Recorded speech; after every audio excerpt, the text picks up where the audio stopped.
So I would like to present our paper of digital investigation in Openflow networks with Forcon. I'm a PhD student at the Fernuniversität in Hagen, and the topic of virtual networks and network forensic investigation is I'm focused on. So before I would like to start with a scenario. Just imagine you work for a law enforcement agency, as Martin mentioned before, maybe the state police of Baden-Württemberg, and you have a project. You have the job to wiretap the traffic of the red virtual machine. Typically, the network forensic investigation differs slightly. The network forensic investigation in law enforcement differs slightly from common network forensic investigation, I would say, in a company, whereas the focus is on to capture the traffic of all hosts, but you only capture traffic which you predefine. In wiretapping something, you try to capture every packet of a system of interest. In this case, it's a red one. And the common traditional network forensic investigation is really easy, I would say. You identify the target, this is the red virtual machine. You install your equipment, whatever you need for this, a tab, a mirror port. You capture the traffic, you wait, and then you analyze the data. Normally, you would choose somewhere here on the left side to capture the traffic at this physical NIC or at this physical switch, whatever you prefer. But it's a virtual environment, so what might happen? The virtual machine might migrate from one physical host 1 on the left side, to physical host 2 on the right side. Your capture technique is installed on the left side. So what will you do? Yeah, you can take your sneakers, you can run to physical host 2 and install the equipment again, reconfigure the capture process, and meanwhile you won't capture any traffic. So the captured traffic file will not contain any relevant information. So it's my research questions based on that. So how can you capture the entire network traffic of the system of interest? If you separate this question in little steps, there is the question, how can you determine the migration of the system of interest? There are different sources of information which you can use, but which is the best? And how can you reconfigure the capture process as fast as possible? Which means in time, the virtual machine migrates, and you should reconfigure your capture process as soon as possible to capture each packet sending or transmitted by the virtual machine. And how can the network traffic be reduced to the relevant information? Martin mentioned the case of wiretapping a mobile phone. That's really not fun. And analyzing lots of network packets captured in one file without any relevant information of the virtual machine is not really funny too. So just a short outline. I will briefly mention the new challenge. There are lots of new challenges in virtual networks for network forensic investigation. I will just discuss the migration problem.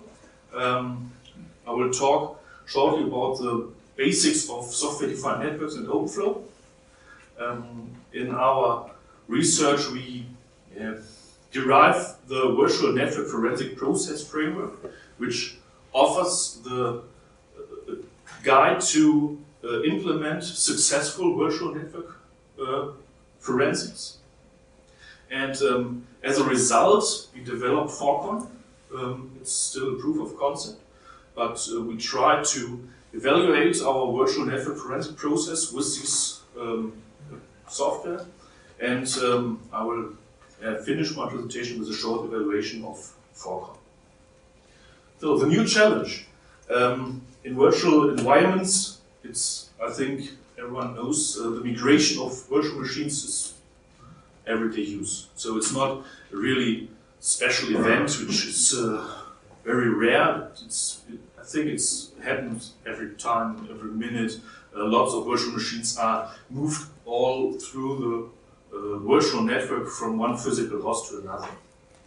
And this is done by, I would say, it's very simplified, two different controllers. There are cloud controllers, which manage the migration of the virtual machines and the depending services and the storage spools and this. And you have on the other side the software-defined networks controller, which manages part of the network, which means the traffic control, the forwarding route, the firewall rules, routing policies, access control. All is adapted in time by the SDN controller. There are some other controllers like for the virtual storage and so on, but it's a simplified model. So, how does this really work? So, software-defined networks with Openflow, we focused on Openflow because we say it's the most notable protocol for the so-called southbound API. This is the part which defines the communication between the SDN controller and the SDN switch. There are the northbound API and the eastbound and westbound, but we focus in network forensic investigation in law enforcement to the southbound API. Openflow, the name is it, uses flows to process the packets. And these flows are stored in the flow table on the Openflow switch. They are not stored in the controller the whole time. They are valid for a given SDN switch. So, in flow, the meaning of Openflow is a combination of header fields. The typical layer 2 network switch is able to extract, I would say, or use the source MAC address and the destination MAC address, maybe some additional information, but Openflow is much more powerful. It uses all these types of header fields of different layer information. The source IP, destination IP, port addresses or port numbers, even the port, the network packet arrives at the Openflow switch. And at the bottom of the slide, you see here, that's just a flow. That's, to be correct, that's a rule. Then it's defines, I would say an ARP request or something. The broadcast destination is to 255 or times, so something like that should it be. So the SDN controller, in combination with the cloud controller, really creates a highly dynamic and a very flexible environment for the provider. The network forensic investigator has lots of issues with this highly dynamic environment. Why? The traditional network forensic investigation is static. It's limited to your hardware-based techniques like a span, a mirror port, a tap, a bridge, whatever you choose. This is really static. You can't reconfigure it as fast as the environment really provides it for the virtual machines. So at the beginning we try to split the whole process of capturing traffic in virtual networks in different parts, different steps, and try to identify relevant parts. And identification is the first step. You still have, of course, find your system of interest. In traditional network forensic investigation, it's really easy. You can trace the cable, or you can find it in a rack because it's static. This is the physical service, so this is the traffic where I should connect my capture device. In virtual environments, you have to find the relevant Openflow switch too.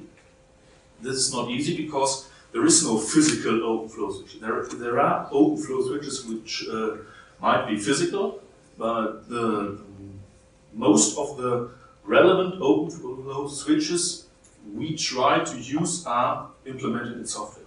So you have to find the relevant Openflow switch. After that, you have to extract the needed information. What does this mean? You have to extract the flows out of the Openflow switch. The Openflow switch stores the flows which are valid for this switch, not the controller. Only the Openflow switch stores every relevant flow which is needed to transfer network packets arriving at this switch. And in our approach, we try to manipulate these flows on this relevant switch. It's phase of preparation, we call it. And then you can capture and store the traffic. We define in network forensics in law enforcement network forensics as 3 steps: capturing, recording, and analysis. So you have to capture and you have to store the data. Only capturing in memory is not enough. You have to store it for the subsequent analysis on a hard disk. And this is really necessary, and this is new. We would say you have to monitor the environment.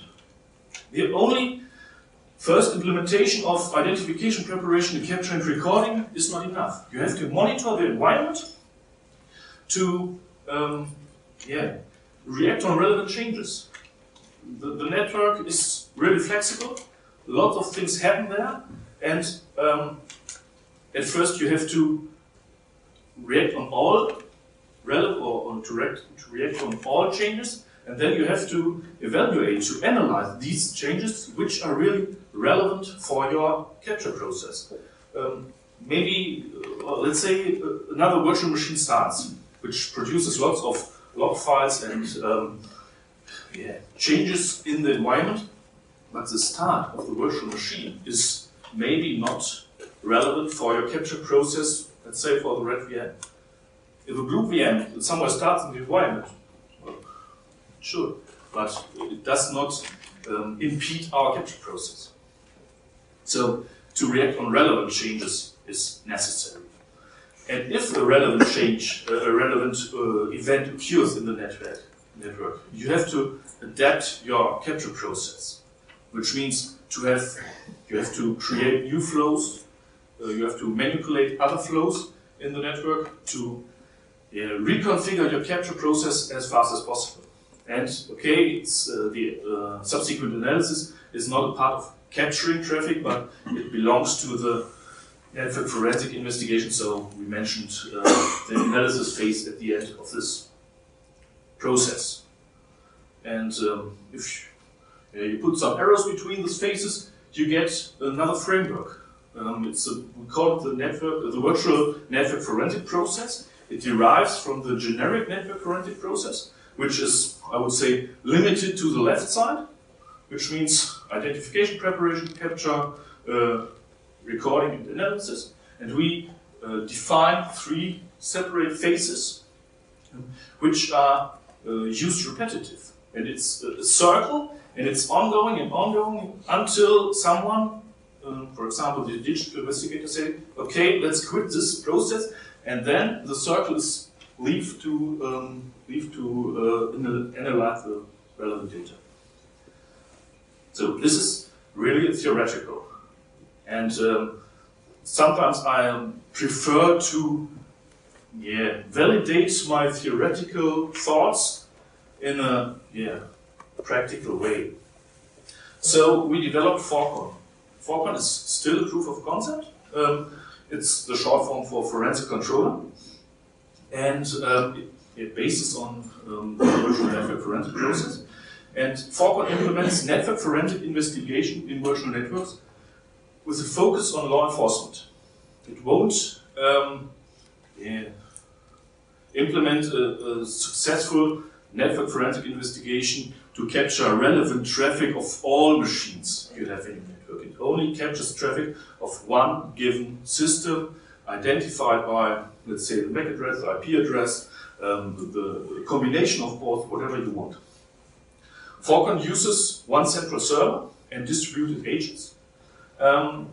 We call them SDN agent and mirror agent. You need one SDN agent per physical host, which means every compute node running in your network, which means, let's say, the Amazon network, maybe you have to, I don't know, 100, thousands SDN agents, but you only need one mirror agent. The mirror agent is to establish or to connect your capture system somewhere in the network where all traffic is transferred to.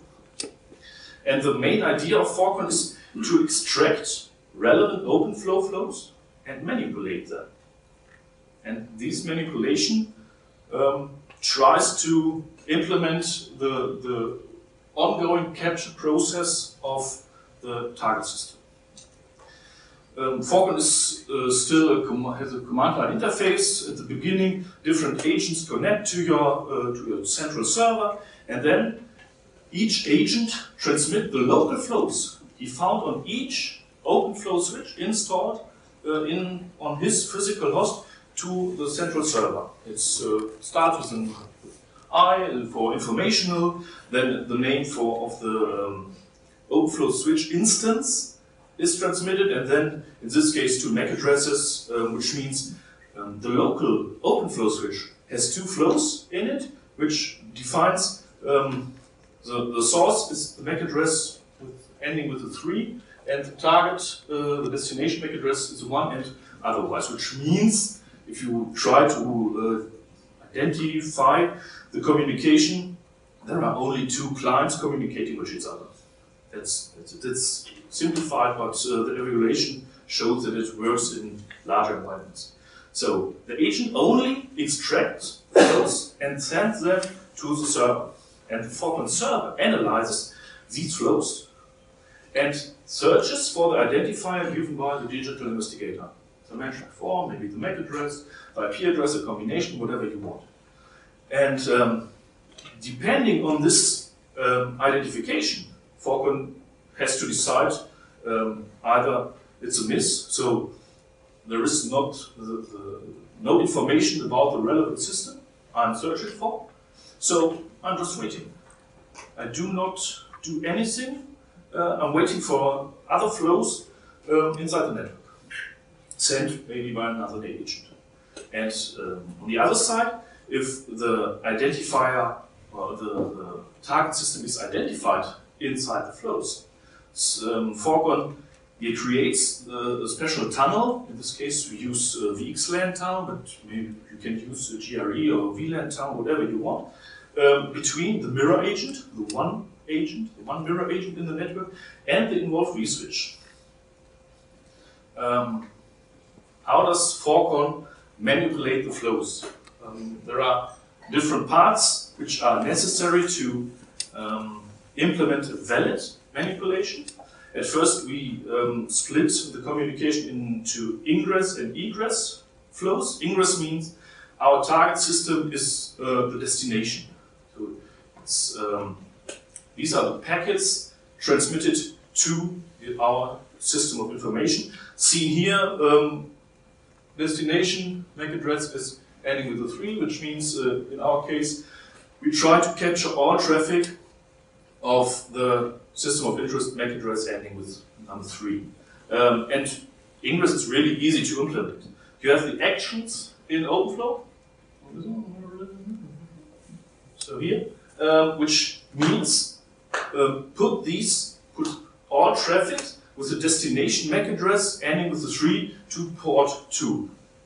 Forcon manipulates this and added an additional output port. In this case, is 99, which is defined by the tunnel which is created. So the first flow means if a packet is sent to our system of interest, send it to this system of interest, because the system should not know that we are wiretapping him. And on the other side, copy this packet and transmit it to our capture system. Outgoing packets, the egress packets, are not that easy. So we need additional information, which means only by defining our destination is in this case number 1. Please copy this information to output 99. Would implement that lots of packets which aren't relevant for us would arrive at the capture system. So we combine different information and implement a flow with the information of our system of interest. In this case, we add the MAC address again as DL underscore source, and this flow defines each packet sent from our system of interest ending with the MAC address 3, send to system with MAC address 1 at the end, put send it to output port 1 and send it additionally to output port 99. And to use this flow really, we have to increment the priority. Priority manages the use of duplicated flows in the switch. The higher the priority, this flow is chosen. How do we do this? Just a shallow dive into it. Till now we're using existing tools. Our agents are limited to OpenVSwitch, but I think it's the most notable Openflow switch in software. It's an improvement of the old Linux bridge, and it has lots of benefits. So in a virtual environment, OpenVSwitch is highly used, I'd say. So the format of flows is deterministic, but it's vendor specific. So we can't access the SDN controller to extract information. So we have to go on the virtual switch, on the Openflow switch, to extract the relevant information. And we have to take care of different fields. The priority I mentioned before, the action, which means the traffic is sent to this port or to this port. There are groups to combine different flows and put it in another table. And these are all parts we have to mention with. There are different timers in Openflow, which means after running out, maybe the hard timeout defines if the hard timeout reaches 0, you have to delete this flow out of the Openflow switch. So in law enforcement, you can't say, oh, hey, it's deleted, but we will still capture the traffic ongoing. It has a reason to put the hard timeout. So we have to mention this. We split the flows, we store the relevant data, and the adaptation is with regards to the given situation. Lots of text, just an image. This is simplified but realistic infrastructure. You see two different SDN controllers, one on the left, one on the right. The Openflow switch S1 is connected to both SDN controller, which is possible, and the Openflow switches S2 and S3 are connected only to the right SDN controller. Then you can implement Forcon in your virtual environment, and these green marked squares are the agents, one per compute node, one per physical host, not one per Openflow switch, so the number is a little bit slower. And you have the mirror agent running on the upper right side where your capture system is connected. And if you start Forcon and say, okay, let's capture the traffic, don't know which is used, on the right side of switch 2, it identifies it, tells the agents, okay, send me your flows. Each agent on the left and on the right side sends the flows to Forcon.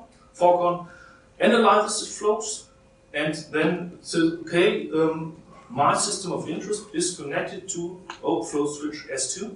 So we have to create a tunnel to capture all the traffic and transmit every packet to our capture system. And after the initial capture, the monitoring phase started. So each agent, or at the beginning only the agent on S2, or on the physical host where S2 is running, monitors this environment, waiting for a relevant change of the connection of this system of interest. All other events are irrelevant.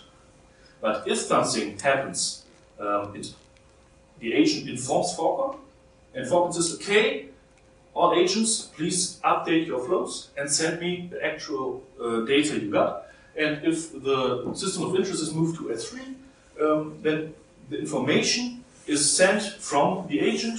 And now your system is connected to S3 and the tunnel is reconfigured, not ending here, so it's just ending there. And you have Yeah, ongoing capture process without any packet loss. Is it really the case? So we evaluated this. This is a very simplified environment, but how is Forcon operating in different situations? What will happen if the CPU load reaches 100%? Or the CAM, the content addressable memory table, where MAC addresses are stored, is the numbers stored in it are still increasing to 100,000, whatever the limit of the content addressable memory table is?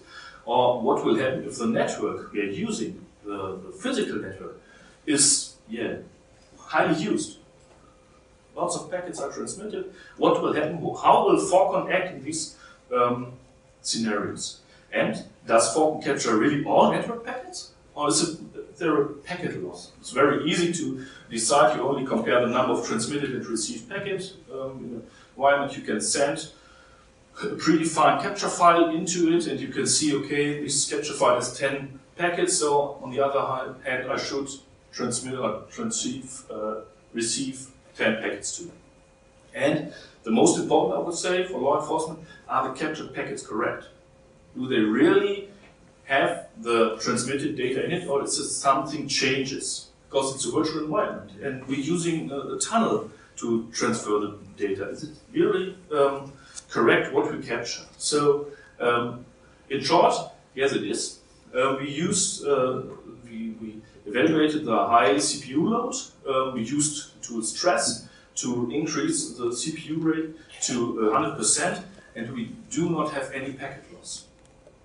We filled the CAM with, I would say, 2,500 virtual NICs. So 2,500 MAC addresses are stored in the CAM, and so the number of flows is still increasing, exploding, and we still have 100% packet match. No packets were lost. And the network usage, we used iPerf to simulate a high load on the network, and even we have 100% packet match, no packets lost. The integrity was not that easy to define if the packets are correct, because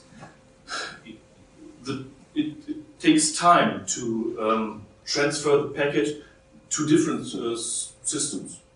The capture process, so on the red side, is not as close to the source as the other system. So the packets have to travel through the network, so the arrival timestamp differs. Depending on the environment, it may vary, but if you extract only the payload, which is relevant to, if you cut off some information like timestamps or so, and you only extract the MAC addresses, the IP addresses, the real transfer data, you can see the comparison with hash values show that the packets are the same. It's not that easy. You have to split your whole capture file, store each network packet in a single file, and chop off some information. And if you compare then the network data, the real payload, you see that the captured data is the same. So let me conclude. SDN and network virtualization increase flexibility and dynamic in nowadays data centers. So I would say it's getting a bigger problem for law enforcement agencies. The virtual network. Traditional wiretapping techniques will fail in a period of time, I would say. Openflow, as the most notable protocol, does not provide any forensic capabilities.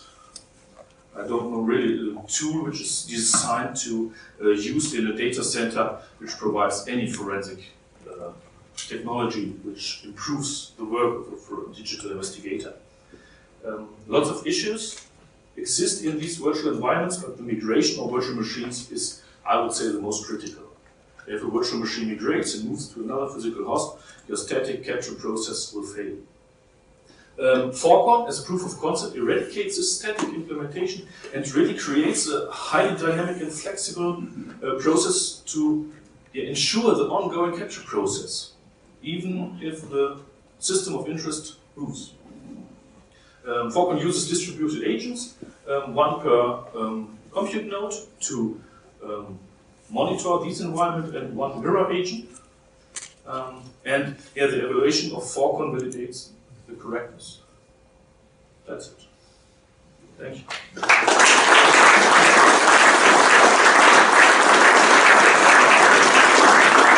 Thank you, Daniel. I think we've got time for 2 very quick questions. Anyone? First, thank you for your excellent talk. Why do you communicate with the Openflow switch directly instead of integrate with the SDN controller or communicate with the SDN controller? You have different ways to extract the relevant information. In law enforcement, you typically come into an environment where you do not have any information at the beginning. So if you come to let's say some environment and they use an SDN controller named Floodlight. Floodlight stores, no SDN controller stores any relevant information for a longer time. They are in memory, okay, but you have to extract them in any way you should imagine, you could imagine. But there is no valid way to extract the flows out of each SDN controller. In our research, we found more than 58 different SDN controllers. And you need, some provide an API to extract relevant information. Sometimes you have to reload some modules to extract this information. But by extracting the flows out of the Openflow switch, you have all information you need. So the information, the amount of relevant information on an SDN controller is typically not enough to create the capture process. And it might happen that the SDN controller has informed the Openflow switch, hey, transmit all these packets now to output port 5. And if you then, after this, get to the controller and extract the information of it, you won't get this information. So it takes more time to create the initial capture process. The Openflow switch has each flow stored, and if you extract this information, you can create your capture process in time. Just extracting, creating, finish. Otherwise, you have to wait until the controller sends new information of this agent. Okay? Thanks. One more very quick question. Maybe just a question about scalability of the system. How scalable? Because we are talking about virtualization and a lot of virtual machines, right? Yeah. So, do you have some simulation results about how scalable it can be? We evaluated Forcon with Forcon needs an agent on each physical host. So if you leave some physical hosts without any supervision, you won't get any information. So you have to install an agent on each physical host. That's first. But it's at the beginning, each agent sends information to the server, and then only one relevant switch is involved, and this switch is monitored. So you can have 40,000 agents, but there is only one relevant in this time. So it's Forcon is not a virtual environment. It's just in our proof of concept is some code lines of program in Python, which extract the relevant information. So the scalability of this is till now not needed, I would say. Good. Thank you, Daniel. Let's give him a hand.